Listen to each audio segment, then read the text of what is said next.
In this video, I'm going to show you how to download songs from Spotify. If you find this useful, please consider subscribing and liking the video. Now launch your Spotify app.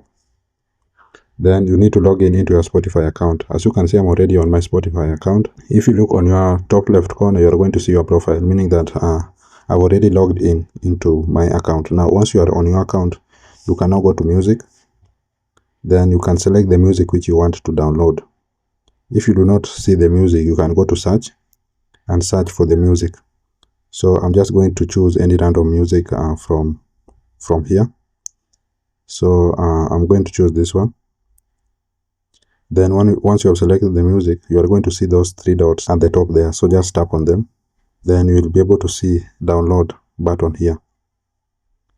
So once you have identified that, you will see that on the side it is premium. So in order to download this music, you have to have a premium account. Tap on download. So if you scroll down, you will see that download to listen offline. So if you have a premium account, you'll be able to download and listen to the music offline.